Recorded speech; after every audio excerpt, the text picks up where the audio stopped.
They told you the dead don't speak, but they never told you what happens when you don't listen. That's the first truth they buried, the one that kept men silent and women vanished. Jennifer Patterson didn't just buy a house. She inherited a lie. Indiana, 2008. An ordinary girl steps into what should have been the first chapter of her American dream. 5 acres, a quaint pond, exposed beams, a country home with the smell of old wood and summer air. But she didn't know the house had memory. She didn't know it had been mourning. And she didn't know it had chosen her. The first sign wasn't a scream or a shadow. It was a smell. The thick, sour scent of aftershave, like the breath of something old brushing against her neck. Every time she turned, it vanished. Every time she stayed, it lingered. Jennifer told herself it was the past, some fading remnant of the old couple who had died inside those walls. But the house wasn't haunted by love. It was infected with grief, centuries of it, rooted deeper than the foundation. She wasn't living in a home. She was walking through someone else's unresolved ritual. Then the whispers began. Not voices, whispers. As if someone was standing just behind the drywall, murmuring stories only the dead should hear. She heard them in the hall. She heard them at night. She heard them during the silence between breaths. This wasn't ghost hunting. This wasn't Hollywood. This was the raw, rotting core of what they never teach you about the American countryside. That the land remembers. And sometimes it wants you to remember with it. You think this is just a story about a girl and a haunted house. It's not. This is a ritual. And you're already part of it. Keep watching. The veil's just been lifted. They say the mind protects you from what you're not ready to remember, but the house Jennifer moved into didn't care what she was ready for. It wasn't waiting for belief. It was waiting for obedience. At first, she tried to rationalize the voices, the aftershave, the shadows in the hallway that vanished when she looked directly at them, but denial has a limit, and the house, it knew exactly when to push. The night of the housewarming party was when things shifted. Her friend's boyfriend, a man Jennifer had never met, cornered her in the hallway. His words cut through the music, the laughter, the lights. "They're not alive," he said. "They don't want you here." That's when something in her stomach dropped. Not fear. Recognition. Because deep down, she'd already felt it. This wasn't her house. It belonged to someone else, someone ancient in spirit, possessive in presence, and territorial beyond the grave. She laughed it off, told herself he was high or playing some twisted prank. But then he disappeared from the party, slipped into the night like he knew staying any longer would be dangerous. And Jennifer, she stayed. She stayed despite the warnings. She stayed despite the feeling of being watched. She stayed despite the dreams that turned violent, the objects that moved, the dogs who barked at empty staircases as if something was creeping upward from below. Because that's what most people do. They ignore the whispers, until the whispers become screams. You see, what Jennifer didn't know, and what no one told her, was that the previous owner, Carl Johnson, had built that house brick by brick. With grief in his bones and scripture in his mouth, he buried more than memories there. He buried his wife, and when she died, he stopped living, stopped using the dishwasher, stopped sleeping upstairs. He mourned her so hard, the house absorbed it. Turned mourning into obsession, obsession into energy, energy into force. Jennifer didn't move into a haunted house. She moved into a place still in mourning, and that kind of grief, it doesn't want to let go. It wants company. You're not just hearing a story. You're waking up in the middle of someone else's unfinished ceremony. You think ghosts are what happen after death, but some entities, they're born from suffering so deep they never needed to die to become monsters. Jennifer kept pretending it was all explainable. The whispers, the scent of aftershave that followed her like breath on the back of her neck. The sense that someone, or something, was watching her sleep. But the house had already begun to peel her open. One morning, standing in the hallway, she turned to leave the master bedroom. And there it was again, that unmistakable wave of old man cologne. Thick, uninvited, clinging to the back of her throat like a warning. And that's when the pattern started. Every time she turned away, it followed. Not like a smell, like a presence. That's what nobody tells you about places like this. You don't find the entity, it finds you. And once it chooses you, it feeds. Jennifer thought she was alone in that house. She was wrong. Even before she moved in, a friend claimed to see someone cross the hallway. A shadow, a shape, moving behind the walls. But Jennifer brushed it off. People say a lot of things when they're uncomfortable. They say, it's just your imagination.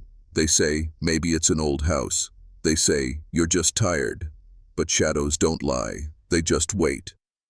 She looked in closets, bathrooms, medicine cabinets, nothing. But what she didn't check was the timeline. Did she ever wonder why the house was so cheap, or how long it had sat untouched, or who it had been waiting for? Jennifer was being stalked by something old.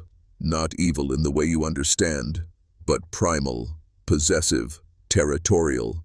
And the moment she signed those papers, she stopped being the owner. She became the offering. This wasn't just a haunting. This was an initiation.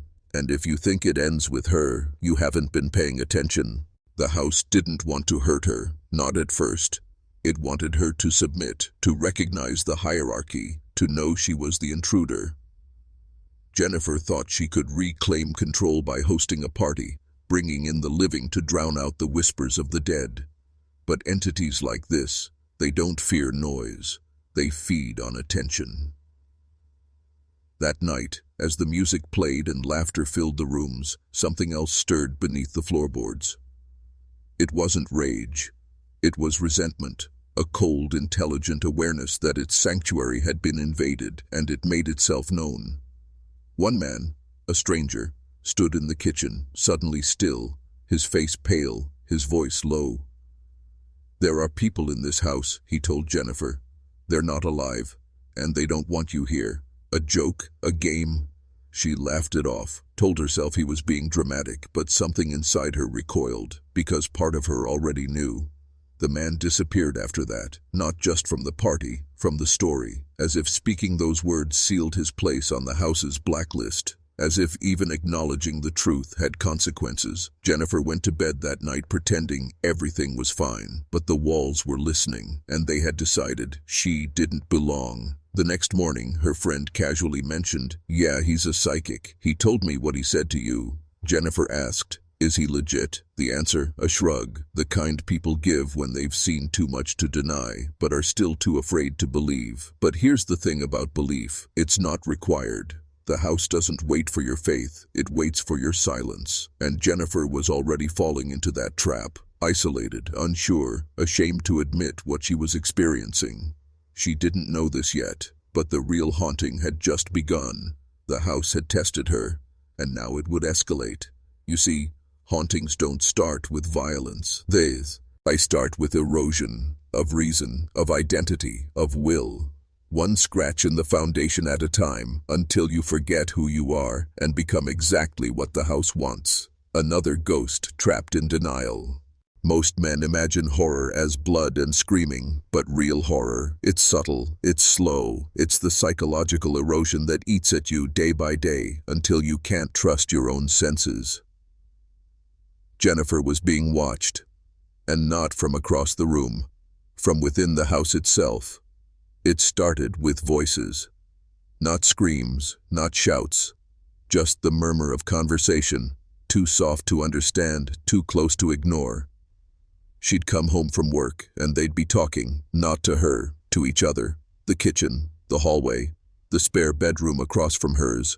She couldn't make out the words, but she could hear the rhythm, like old people discussing the weather behind a thin wall, like the house had resumed its former life without her. She searched for radios, checked the TV, even walked outside thinking maybe the neighbors were loud. But the world was quiet. Only inside the house did the voices live. And that's when the music started. Old, twangy, sorrowful. Not the kind you hear on the radio, but the kind you'd imagine leaking from a broken phonograph. She described it like something from the 1930s or 40s. Dusty, nostalgic, dead. It would come and go like perfume, lingering just long enough to leave her uneasy, never with a source, never with explanation. Jennifer tried to dismiss it all, told herself it was stress or imagination or just the quirks of an old house. But deep down, a shift had already occurred. She was no longer living in her home, she was occupying someone else's memory, and memory is a sacred thing, especially when it's unresolved. You see, what she didn't understand yet was this: she was no longer the protagonist, she was becoming the medium, and when a house chooses you to carry its unfinished story, it doesn't ask permission, it writes you in. You're not watching Jennifer Patterson's story, you're walking straight into it, and the house is still listening. Some houses creak, some breathe. But this one remembered, and it remembered her like a wound remembers the knife. Jennifer still clung to the lie, that she could coexist with whatever was inside, that the whispers were just echoes, the music just atmosphere, the scent just remnants.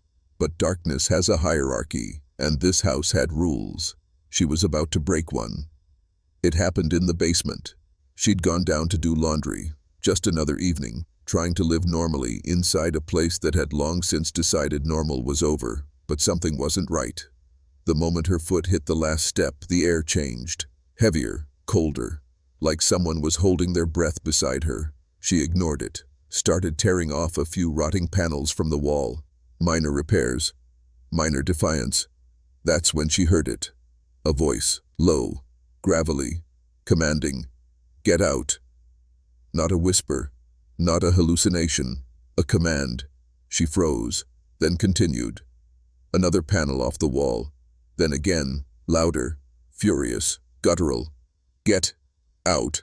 Her blood turned to ice, and still she tried to pretend it was nothing, but the house was done warning. As she turned to flee, something grabbed her ankle. Not an idea, not a feeling. Fingers, cold, firm, real. They wrapped around her leg like a hand claiming ownership, and Jennifer ran. She didn't stop until she reached the top of the stairs, gasping, heart racing, mind fracturing. That was the moment she stopped pretending. This wasn't just a haunting, this was intelligent, and it was done playing. Now here's what they don't teach you in school. When a house speaks to you and you don't listen, it doesn't stop, it changes you. That was the basement's first lesson. There would be others. And for you, watching now, listening closely, this is the part where you decide.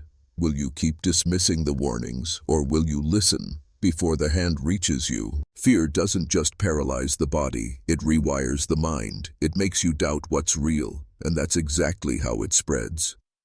After the basement incident, Jennifer started lying, not to the world, to herself. She told herself the grab was just stress, that maybe she tripped, that maybe the voice wasn't real, that maybe, just maybe, she was losing her mind. But let me be clear. This is how entities win, not by throwing furniture, not by slamming doors, but by convincing you to gaslight yourself. She told no one what happened, not her family, not her friends, not even the man she'd begun confiding in, Sean Williams. Because what do you say? Something grabbed me in the basement. An invisible voice told me to leave. You say those words in public and they don't just judge you, they remove you. And Jennifer knew, once the system labels you crazy, the house has already won. So she swallowed it, buried it, just like Carl Johnson buried his grief into the walls. But the house sensed the silence, and it took that as permission. From that day forward, the aggression escalated. Jennifer began to notice changes in her dogs. Animals who once greeted her at the door now stood stiff, silent, and trembling, staring at the empty attic stairwell like something was staring back. She shut the attic door one night, made sure it was locked tight. Not 2 minutes later, it slammed open so violently it cracked against the frame. The dogs went wild, backs arched, hair raised, barking as if a wild animal had entered the home, but there was nothing there, nothing visible, and that's when she understood. It wasn't about proving anything, it wasn't about scaring her, it was about domination. The house wasn't haunted, it was hunting, and Jennifer, she was still trying to pretend she was the one in control. But let me ask you something, if you were chosen, would you ow it before it was too late? Because once the house knows you're afraid to speak, it doesn't need to hide anymore. It starts speaking through you.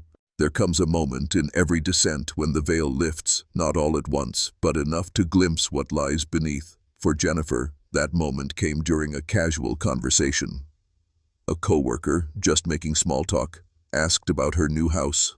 "Oh, you bought the Johnson place?" Jennifer nodded. "Cute little property," the woman said. I knew the owners. And with that, the silence began to crack. The coworker spoke without fear, without drama, just truth. Carl Johnson, she said, had built the house by hand for his wife and 4 children. They lived in the basement for months while he constructed the upstairs.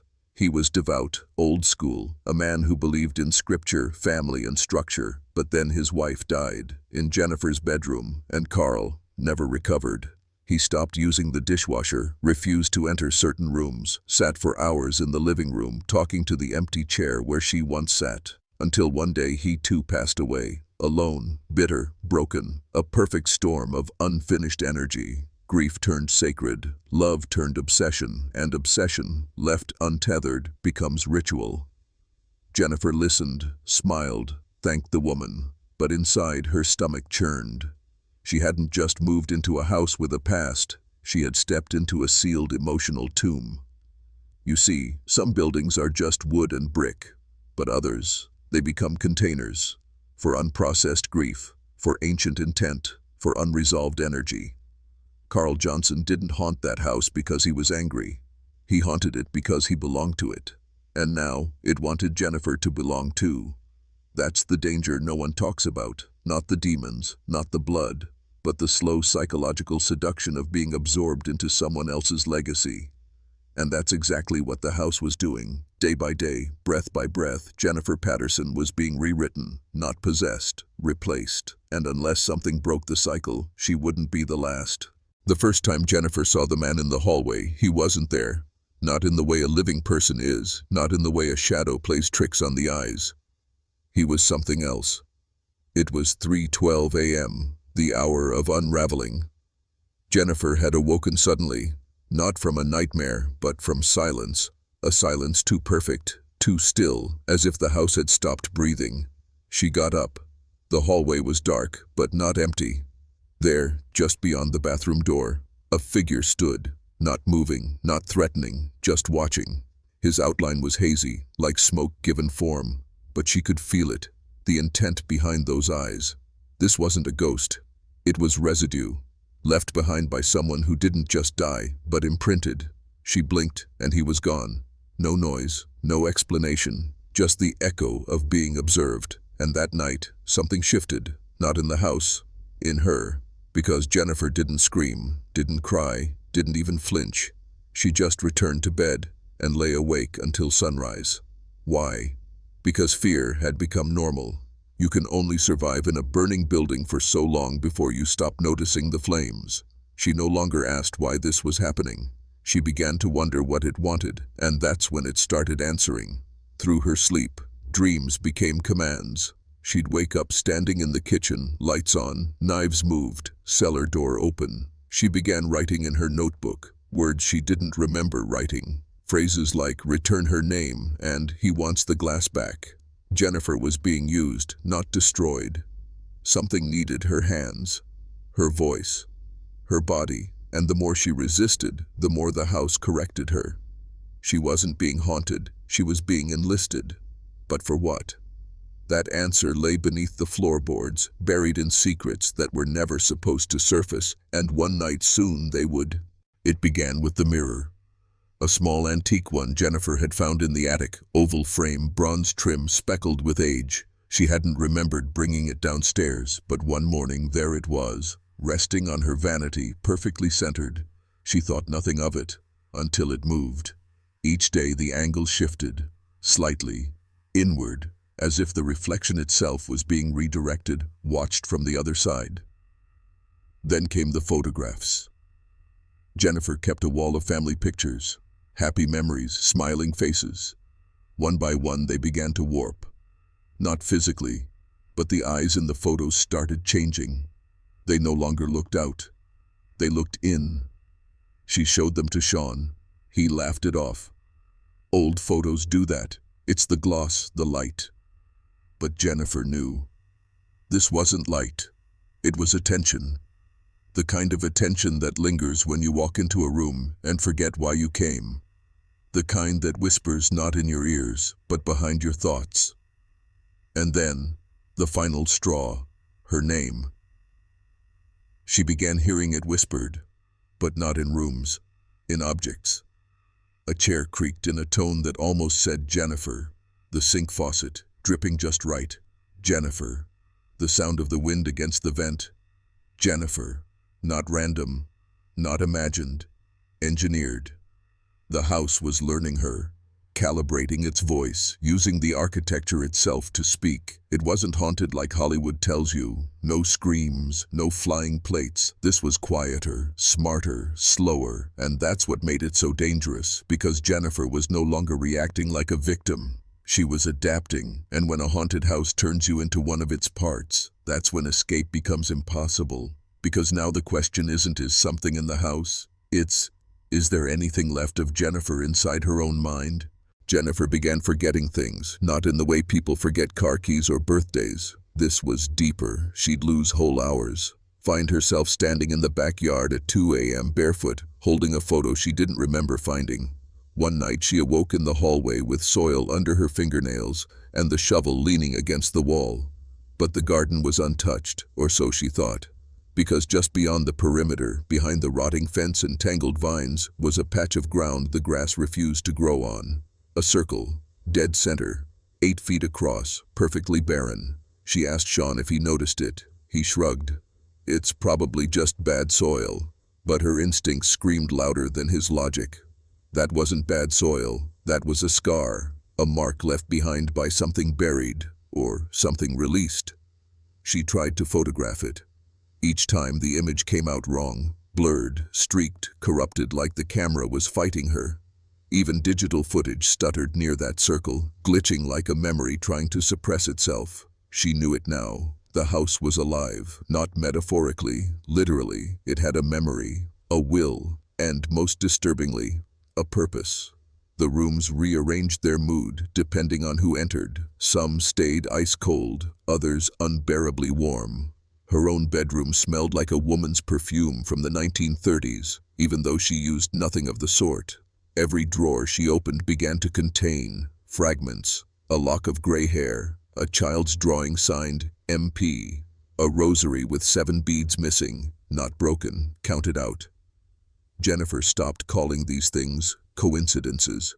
She knew what they were: breadcrumbs, left not to lead her out, but to draw her in.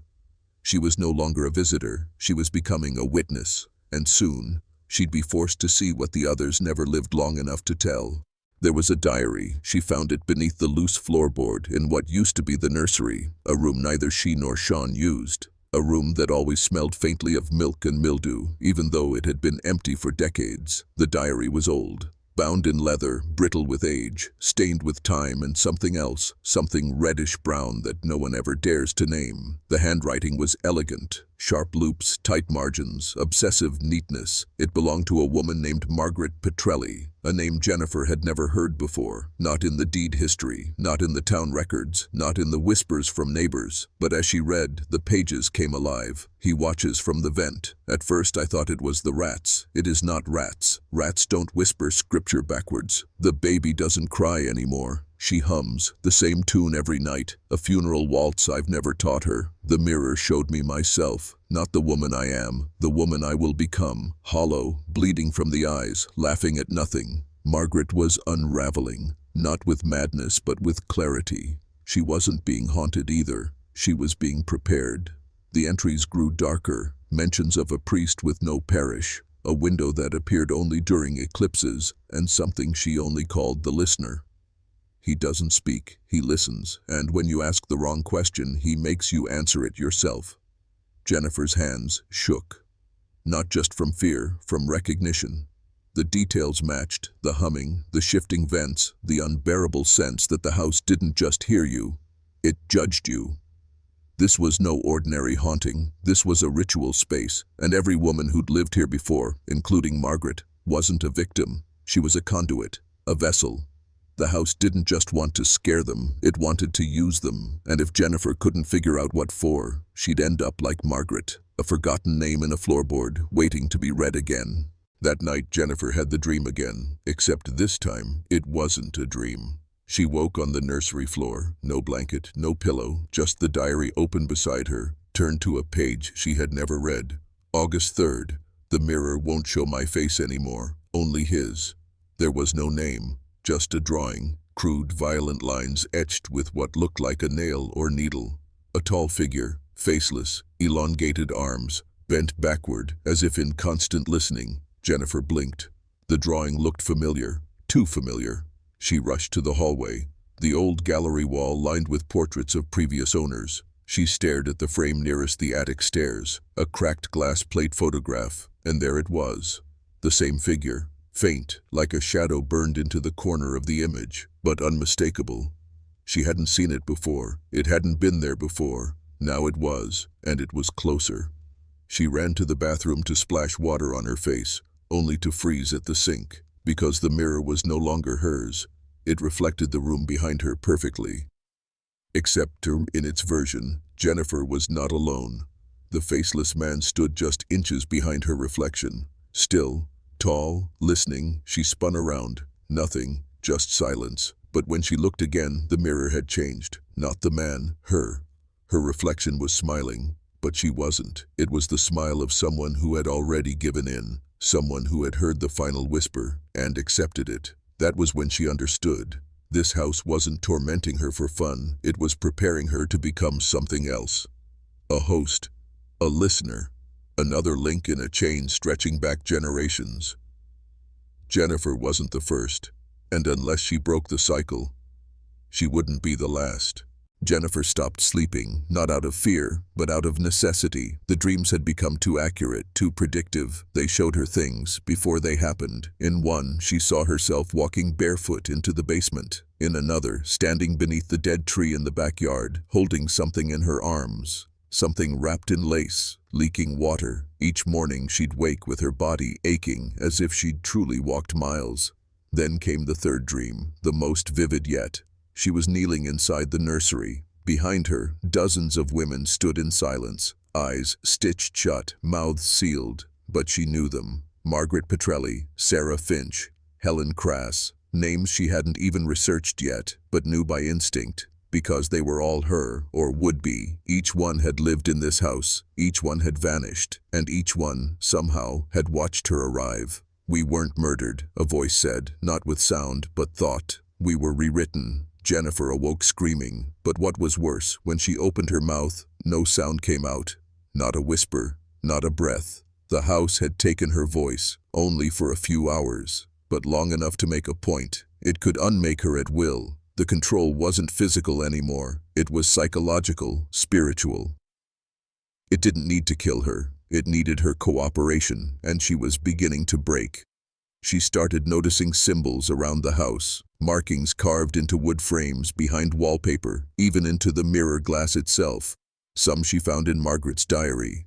Others she didn't recognize at all, but the one that appeared again and again was shaped like an ear, with a line crossing through it. "Do not listen." Too late. She already had. And what she'd heard was still echoing in the dark. The basement had always been locked, not with a key, but with something deeper.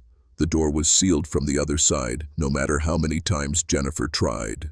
Until now, August 3rd, the date Margaret had written, the date scratched in the mirror, and the date the door finally opened on its own. The smell hit her first, like damp stone and old paper soaked in blood. It wasn't dust. It was rot. Jennifer descended slowly, flashlight trembling in her grip. The bulb flickered, once, twice, then stabilized. The staircase creaked, but not beneath her. Above her, something else was following. The air grew heavier the deeper she went, as if the house itself disapproved of her intrusion. She reached the bottom, and her light caught it. The wall, floor to ceiling, etched with hundreds of names, some carved neatly, others gouged in with frantic desperation. All women, all missing, all listeners. At the center of the wall, a circle had been drawn in dark red, fresh. Inside it, the same faceless figure, and beneath it, a phrase, "We hear him now." Jennifer turned and froze. There was a mirror at the end of the corridor, not cracked, not aged, pristine, and it was showing her something else. Not the basement, not even her own reflection, but a church, one she'd never been in. Old, crumbling. Its altar was missing, replaced by a black stone slab covered in handprints. Children's handprints. She stepped closer. Behind her, in the real basement, a whisper began to grow. Not in the air, but inside her skull, a deep, rhythmic chant. Backwards, hollow, ancient.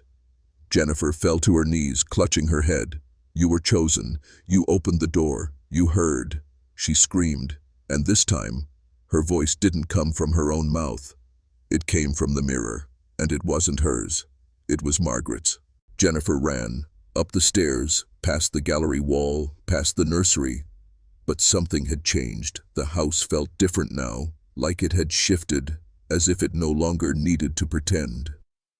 Every creak beneath her feet sounded deliberate. Every shadow moved when she wasn't looking. She slammed the bedroom door shut and collapsed to the floor, gasping. But the whispering hadn't stopped. It was now in the walls. Voices layered over each other, old and new, male and female, all speaking at once, yet saying the same thing. We see you. We chose you. You belong. Jennifer grabbed Margaret's diary and flipped through the final pages. Blank, all of them, except the very last one. It hadn't been there before. It was written in her own handwriting. If you're reading this, it's already begun. There's no escaping what's underneath. The house was never haunted. It was a transmitter. A transmitter? She didn't understand until the phone rang. A landline, disconnected months ago, still covered in dust, but it rang anyway. Jennifer lifted the receiver. Silence. Then, Jennifer. The voice was her mother's, calm, measured. I saw you, in the mirror, when you were little. Her blood ran cold. I never told you, but you disappeared once, just for a few seconds, then came back.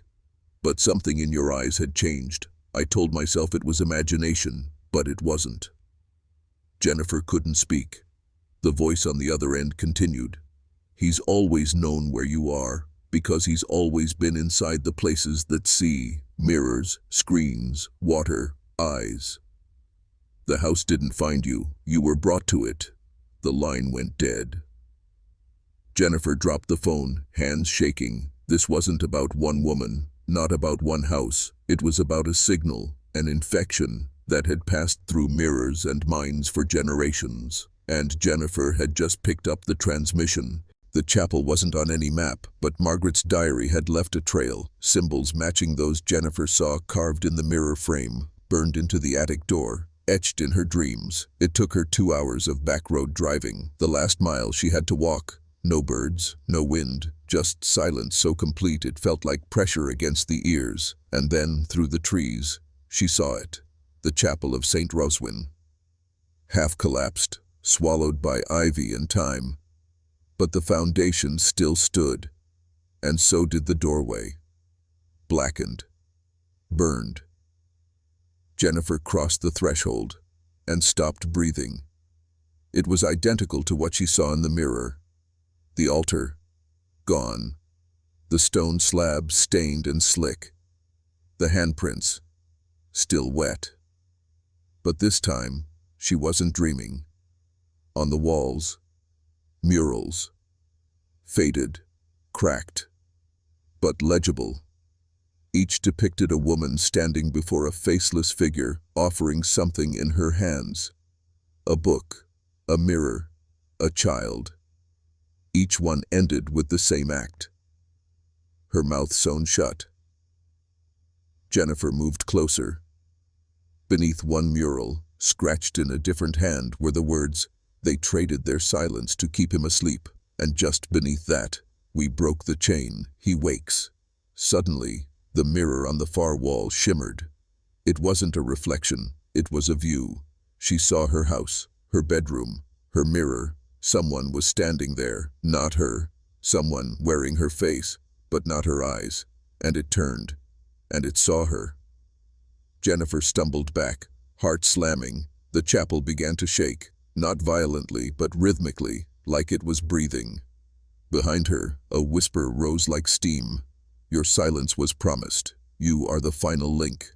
Then, a hand on her shoulder, cold, weightless, but real. She didn't turn. She couldn't. Because deep in her gut, she knew. If she looked, she'd never look away again. Jennifer stood frozen. The hand on her shoulder didn't grip. It simply existed, like an idea made flesh, like a memory you weren't supposed to have. And then, it spoke. Not with words, but with certainty. A voice that bypassed her ears and rewrote her thoughts. You are not the first, you will not be the last. But you remembered. Jennifer turned. No one there, but the air behind her shimmered, like heat over asphalt. Reality seemed to thin. She stumbled outside, gasping. The chapel let her go, for now. Back in her car, Jennifer opened the final compartment of Margaret's diary. She hadn't noticed it before, a page stitched in, not glued. She tore the thread. Inside, a letter. Not to her, to him.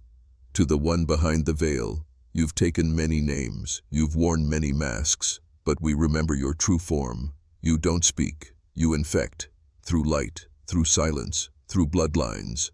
Each Patterson woman was marked, each bore the weight of the signal, but not all heard it. Until her.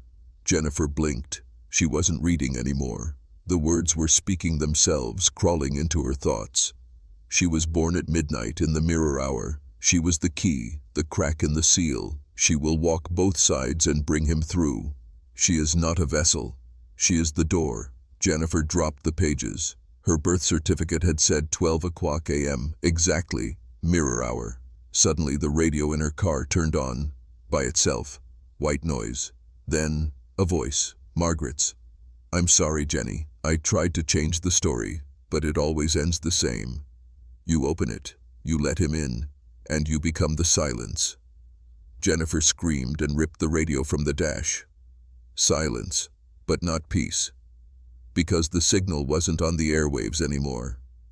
It was in her, and whatever she did next would decide whether the world forgot him again or finally remembered. She drove home in silence. No radio, no phone, not even the hum of tires on pavement could distract her now. Because Jennifer wasn't sure who she was anymore. A descendant, a mistake, a design. The house was waiting. Lights flickered on as she entered, though no switch had been touched. She walked slowly, following a trail of dark dust that hadn't been there before. It led toward the study, not the attic, not the nursery. The walls themselves were guiding her now. Inside the study, the air felt heavier, as if time itself slowed, thickened. Then she saw it, the portrait. Her great-grandmother, a stern woman with distant eyes, but the canvas had changed. Jennifer leaned in. Behind the painted figure, the wallpaper had cracked, split in a vertical line, a seam. She touched it. The wall responded. A small section popped loose, not much, just enough to reveal a hollow behind it. Inside, a tape recorder, a spool of old film, and a small velvet box. She pressed play on the recorder. Margaret's voice, weak, slurred. Jennifer, if you're hearing this, I failed. I tried to reset the story, but the chapel woke too soon. The house listens, but only you were heard. I bound him for a generation with silence, but you were born during the mirror hour. You echo. He hears you twice. Jennifer's breath caught. She opened the velvet box. Inside, a single needle, threaded with red string, just like in the mural, just like the women before her. Margaret continued, you have one choice left, close the signal, or carry it. To close it, you must finish what they began. Jennifer stared at the thread. It wasn't a metaphor. They had literally sewn their mouths shut, not to keep quiet, but to bind something in silence, to lock it in their bloodline. The needle was old, but sharp. She reached for it, but paused, because in the hallway mirror behind her, her reflection didn't move. It watched, it waited, and then it smiled. The smile in the mirror didn't belong to her. It wore her face, but the timing was off. The blink, the breath, the tension in the jaw, all delayed, like a bad signal struggling to keep up. Jennifer turned slowly. Nothing behind her, but the reflection remained, still smiling, still watching. And then, it spoke. Not aloud, in her mind. They kept me behind mirrors, in silence, stitched in skin and bone. But you looked, and I saw you, and now, you see me. Jennifer backed away, but it followed, not her steps, but her fear. It moved closer in the glass as she moved away in reality, and with every inch it gained, her chest grew heavier. "I have no name," it whispered, "but you've heard me before. In dead air, in midnight static, in the cries no one else hears." Jennifer shut her eyes, tried to block it out, but the mirror called her name. "Jenny, you were born open, your mind, your marrow, a conduit. The others were keys, but you're the door left ajar." Her knees buckled. She dropped to the floor, clutching the thread. It pulsed in her palm, warm, alive. She crawled to the wall mirror, heart pounding. It wasn't just her in the reflection anymore.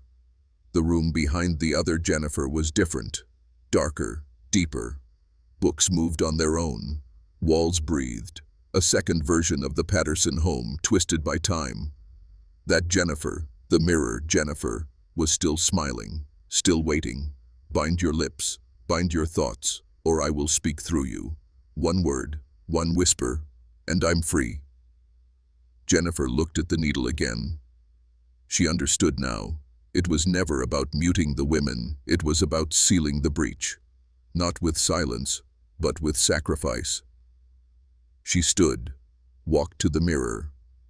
The reflection's smile widened and began to raise its hand, matching her motion for the first time. Then, suddenly, it stopped, frozen, afraid, because Jennifer raised the needle. The needle trembled in her hand, not from fear, from memory, as if the steel remembered the mouths it had sealed, the blood it had swallowed. Jennifer stood before the mirror, face to face with herself, and not herself. The reflection flinched. For the first time, it looked afraid. And that's when she knew. It wasn't her who was weak. It was him. Whoever, whatever, had slipped through the Patterson bloodline, was dependent on her not remembering, dependent on her not acting. Jennifer whispered, "You're not in control, you've just been tolerated." The mirror cracked, a hairline fracture across the glass. The reflection didn't smile anymore. It screamed, but there was no sound. Jennifer sat, took the red thread in both hands, and began to stitch. Not her mouth, but a symbol across her palm, a sigil, an ancient one, burned into the baseboard of the old chapel. She'd seen it. Her subconscious had remembered. It was the binding mark, older than her family, older than Indiana. And then, the air shifted. She wasn't alone in the house, downstairs. The front door creaked open, footsteps, not heavy, but deliberate and familiar. A voice, soft as dust. "Jennifer." She turned her head sharply. The voice wasn't coming from the mirror anymore. It was coming from the basement. She descended the stairs slowly, the needle clenched in one hand, the sigil bleeding faintly on the other. The basement door stood ajar. Inside, candles, dust, and an old rocking chair, occupied by her great-grandmother, Margaret Patterson, but not the way she'd seen her in photos. This version had stitched lips, hands bound in red thread, eyes wide open and glowing faintly. But she moved, she rocked, and from her shut mouth came the echo of a whisper. "He is already here. The pact was broken long ago. One of us. Let him out." Jennifer ebbed closer. Margaret's eyes filled with tears. She pointed behind Jennifer. Jennifer turned. On the wall behind her, carved into stone, 1893, Miriam spoke his name. Her great-aunt, one who was erased from the family tree, the first who broke the silence. And now, he'd been walking beside them ever since, waiting for the last seal to fall. Jennifer. The name Miriam echoed like thunder in Jennifer's mind, not because she'd heard it before, but because something ancient reacted to it. Behind her, the basement light dimmed, flickered, then held steady. Margaret's eyes were still open, still pleading. Jennifer stepped back, heart pounding. There was something hidden down here, not just secrets, evidence. She scanned the room. Candles, old prayer books, symbols scratched into the floor, and in the far corner, a patch of disturbed earth. Jennifer knelt. Her hands moved fast, clawing into the soft dirt. It didn't take long. Her fingers hit wood, a small box, blackened with time. She pried it open. Inside, a jawbone, human, still intact, still hinged. But what made her recoil was that the teeth had been wired shut, with the same red thread, and inside the mouth, stuffed deep behind the molars, was a scrap of cloth. Jennifer gently pulled it free. On it, a name, stitched by hand in frantic, uneven letters. Arazel, not a family name, not even human. It hissed in her mind like a coil of snakes. Behind her, Margaret's chair began to creak harder. The air snapped. A cold wind blew through the basement, though no windows existed. Jennifer stood. The jawbone slipped from her hands. As it hit the floor, every mirror in the house shattered.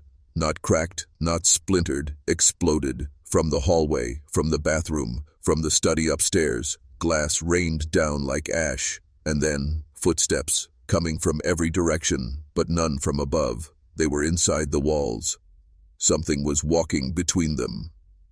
Jennifer backed toward the stairs, but the floor shifted beneath her feet, as if the house itself objected.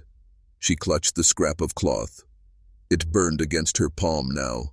The name had power, but it was unfinished. Because in the shadows, something was listening, and it wanted her to say it again, out loud, finish the invocation, complete the breach. Jennifer stared upward toward the stairwell and saw a shadow waiting, not human, not shaped by bone or time. Something old, something patient, the thing Miriam had called. And now Jennifer had answered. Jennifer ran, not out of fear, but because she finally understood the rules. This wasn't a haunting. It was a contract, one written in silence and broken with a single spoken name. Arazel, whoever, whatever it was, had waited 132 years. And now that the final Patterson had found the name, he wanted witnesses. She burst into the hallway. Glass crunched under her feet, shards from every mirror she had ever owned. But she wasn't bleeding, because the house knew it needed her whole, for now. Suddenly, a voice from the study. Familiar, too familiar. You were never meant to find it, Jenny. She froze, turned, and saw him, her father, dead 10 years, heart attack in his sleep, but standing now in the ruined doorway, dressed in the same sweater she buried him in. His smile was gentle, wrong, too smooth. They told me you'd come looking. They told me you'd be curious. Jennifer took a step back. You're not him. The figure's eyes shimmered, like glass submerged in ink. I was once, but I chose memory over silence. The family didn't fall apart. We were disassembled, one voice at a time. Jennifer gripped the red thread tighter. What do you want from me?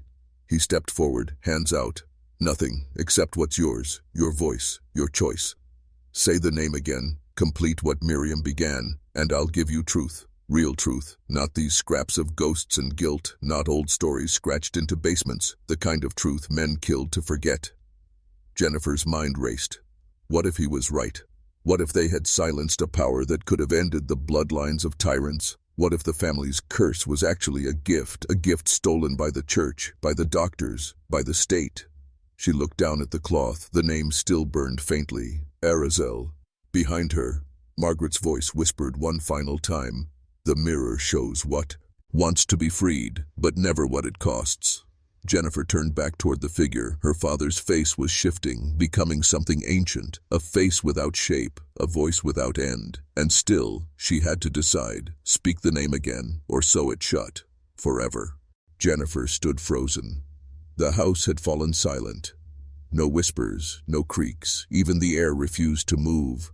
Because the next choice wouldn't just change her fate, it would change everything the bloodline ever protected. She clutched the red thread. The needle trembled in her grip. A voice rose again behind her, softer. Not her father's now, a girl's, young, familiar. You're not the first to doubt, but you'll be the last. Jennifer turned sharply and saw herself, not the woman she was now, but the child she had been. 8 years old, wearing the green velvet dress from that winter recital she barely remembered. The little girl looked up at her, calm, knowing. They erased the story, but not the debt.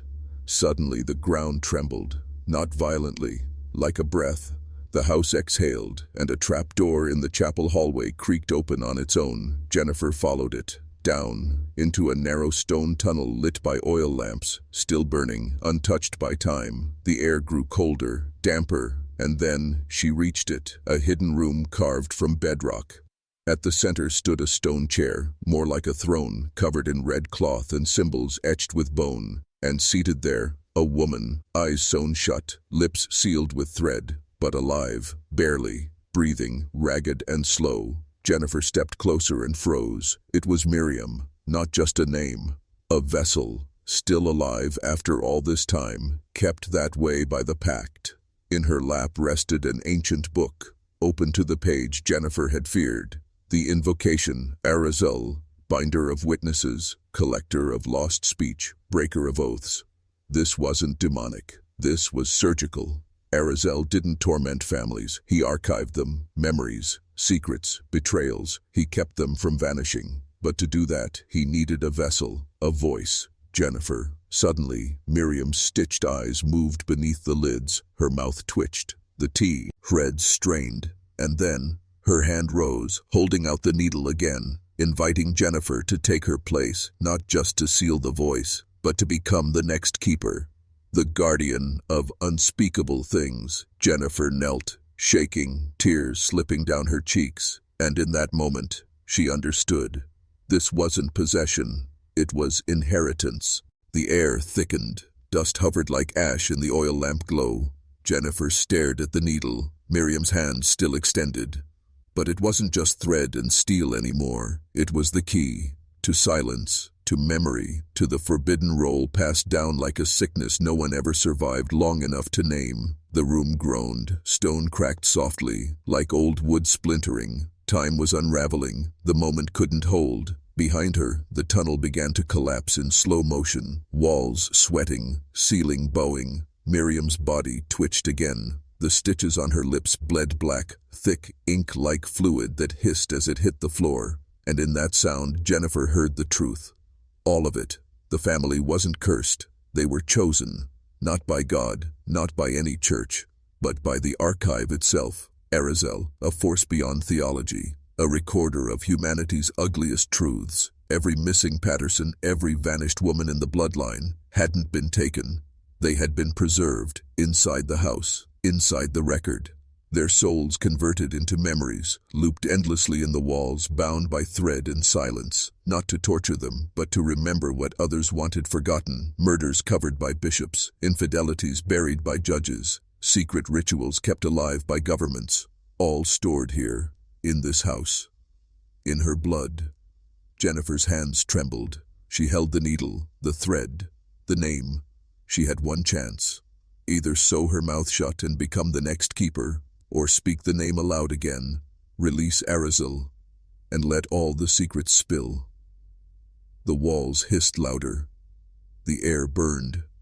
And then, she looked into Miriam's still face, and whispered, "I choose neither." She plunged the needle into the book itself, through the name. Pinning it shut, the room screamed.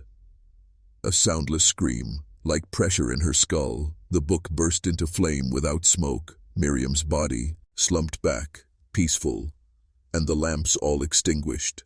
Darkness, pure and infinite, until a single sound, the cry of a baby. Jennifer opened her eyes. She was in the nursery. Sunlight was pouring through the windows. Her hands, clean, no thread, no needle, but on the crib, a red mark, an ear with a line through it. "Do not listen." And she knew she hadn't destroyed Unravel. She had simply buried him again. And one day, he would wake up. Jennifer fled Indiana the very next morning. No goodbyes. No explanations. Just a single suitcase and a heart full of silence. But something followed her. Not footsteps. Not shadows. Her own voice. It began slowly. First, at a roadside motel outside Springfield, she turned on the television. A news anchor was speaking, until, mid-sentence, his voice shifted to hers. repeating the words she had whispered into the house basement. "I choose neither." Jennifer froze, switched the channel. A cooking show, a cartoon, but every voice, her voice, sewn into everyone else. It didn't stop. 2 weeks later, she rented an apartment in Chicago. No one knew her name. She avoided people. She never spoke, but the phone rang anyway. She didn't answer. Until the fourth night. She picked up. Dead silence. Then a baby crying. Her daughter? No. She had no children. Except she remembered the nursery, the mark on the crib. Do not listen. That's when she started finding the recordings. Cassette tapes slipped under her door, each unmarked, each filled with her voice speaking in languages she didn't know, recounting events from centuries ago. The Inquisition, the orphanage fire, the asylum near Lake Michigan that was burned on purpose in 1903. Voices of women long dead, yet all of them using her tone, her cadence. She was becoming something else, not haunted but used. Her mouth had never been sewn, but her voice had still been taken. Every secret she tried to bury was now leaking on voicemail machines, in security camera footage, even in dreams of strangers. Jennifer became folklore. Some said she was a witch, others a CIA tool. Some whispered she was an angel whose tongue had been twisted backwards to speak only truths men tried to erase. But no one could find her now, not even Jennifer, because her body faded, but her voice spread. And somewhere deep underground in Indiana, the red thread remained, still warm, still waiting, and the needle had moved. Indiana. The house had been empty for years, no buyers, no heirs, just rot, mold, and mystery, until she arrived, a graduate student in folklore and ritual psychology, her name, Amira Wolf. No relation to the Pattersons, no connection to the town, just a thesis, titled Inherited Silence, the Patterson Women and the Thread of Forbidden Testimony. She was told the house had no electricity, no functioning phone lines.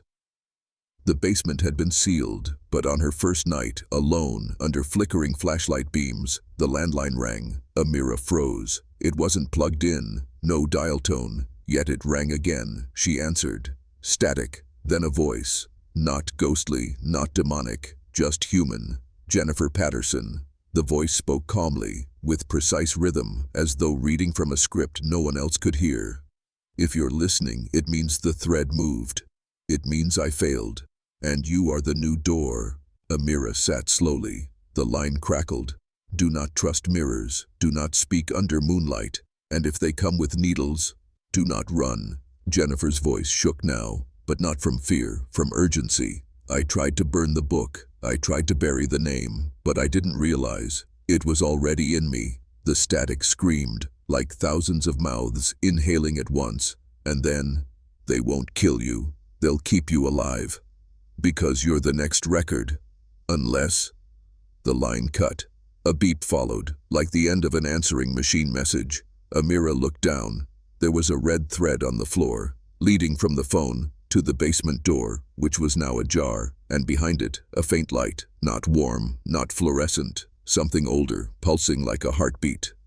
She turned on her recorder, whispered, Day 1, entering the Patterson site, no signs of life, yet, and stepped down into the archive, not knowing that one day her voice would be found, playing from a mirror. The stairs creaked, dust rose like breath, and Amira descended, not into a basement, but into memory. The walls weren't concrete, they were pages, thousands of them. Human skin? No. Older, something written before ink, in a language only the dead remember. In the center of the room, a mirror, cracked, wrapped in red thread, and in its reflection, Jennifer. She hadn't aged, but she hadn't stayed the same either. Her eyes were black, not empty but filled with voices, dozens, hundreds, women, children, some screaming, others whispering lullabies in extinct dialects. Amira stepped forward. Are you real? Jennifer blinked, but the mirror replied, Not anymore. I am every woman who spoke the truth before she was allowed, every girl who whispered a name and vanished. Every mother who begged the church to listen and was buried beneath its silence. I am not haunted, I am the haunting. Amira's recorder shut off. Dead batteries. She didn't care. She reached out, touching the thread. It burned. Her fingers bled. And still, she didn't pull away. Jennifer whispered, "You don't break the curse. You inherit it. Until one of us speaks the last name." Amira's voice trembled. "What name?" Jennifer stared through the mirror, then leaned forward, pressing her forehead to the glass, and said it. "Your own." The mirror shattered. The archive imploded. And in that instant, Amira saw everything: the black orphanages, the missing midwives, the erased asylum files, the sisters who spoke to shadows and were sewn shut by mourning. The truth: Jennifer hadn't vanished. She had been recorded, her soul digitized, archived, stored in the bloodlines of women who dared to remember. And Amira? She wasn't a student anymore. She was the next line, the next voice, the next vessel of a legacy that refused to be buried.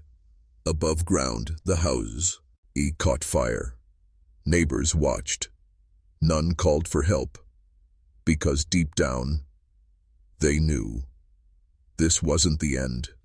It was the beginning of a new voice, a new name, a new haunting, one that wouldn't stop until every silenced woman was heard again. And somewhere, echoing through a child's toy recorder in a forgotten thrift store, Jennifer's voice speaks still. "Tell them, even if it costs you everything. Tell them,